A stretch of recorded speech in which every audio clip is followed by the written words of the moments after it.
centinaio di extracomunitari sono stati trovati all'interno di un casolare di Cala Vicinzina nei pressi del castello medievale di Palma di Montechiaro. Avevano da poco messo piedi sulle coste agrigentine. Il tutto era gestito da una banda che è stata sgominata nella notte. 7 gli arresti, tra questi 4 palmesi e 3 extracomunitari. Il blitz è scattato ancora una volta grazie ad una intercettazione telefonica in cui 2 degli indagati parlavano dello sbarco che si sarebbe verificato da qui a poche ore.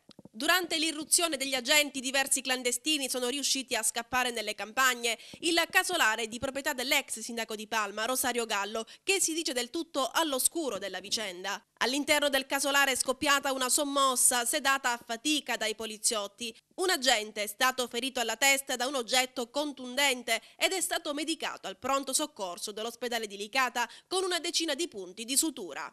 Il casolare era tenuto d'occhio dai poliziotti da giorni, in quanto ritenuto la base logistica della banda che lo utilizzava come punto di approdo. Poi, su 2 furgoni a piccoli gruppi, gli immigrati venivano smistati in tutta la penisola. Per 4 componenti della banda l'arresto è avvenuto in flagranza. Infatti sono stati bloccati mentre a bordo dei 2 furgoni stavano già trasferendo i primi clandestini. Secondo l'inchiesta della procura coordinata dal sostituto procuratore Giacomo Forte e dal procuratore aggiunto Ignazio Fonso, ci sarebbero stati diversi altri sbarchi di clandestini sul litorale di Palma grazie alla base operativa creata sulla terraferma dal gruppo di italiani. Gli immigrati fermati sono tutti di nazionalità magrebina, molti dei quali minori. Gli agrigentini arrestati stanotte con l'accusa di favoreggiamento dell'immigrazione clandestina sono Luigi Falco di 59 anni, Gioacchino Mario Vitello di 48 anni, Gioacchino Arcadipane di 46 anni e Salvatore Vitello di 34 anni, tutti di Palma.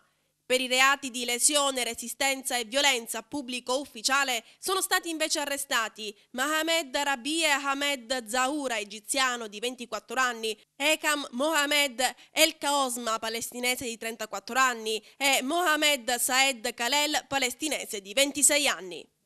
Questa operazione e questi arresti in flagranza che sono stati eseguiti dalle forze di polizia ci hanno dimostrato che le tecniche operative per condurre in Sicilia gli immigrati sono cambiate.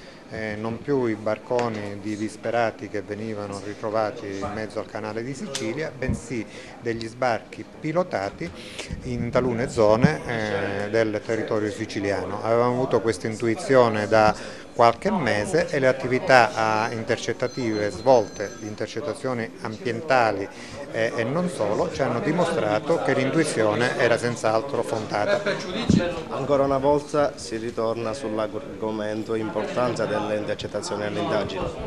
Questo argomento è sempre estremamente significativo e importante per noi, perché sappiano la collettività isolana e nazionale che senza le intercettazioni e la possibilità di captare le immagini visive non riusciremo a contrastare la criminalità organizzata che si attrezza in maniera sempre maggiore. Sì, non è il solito sbarco, non è il solito sbarco a cui siamo abituati, il nostro territorio lo è stato per tanti anni, oggi anche per le iniziative del governo stanno cambiando i sistemi di arrivare in Europa.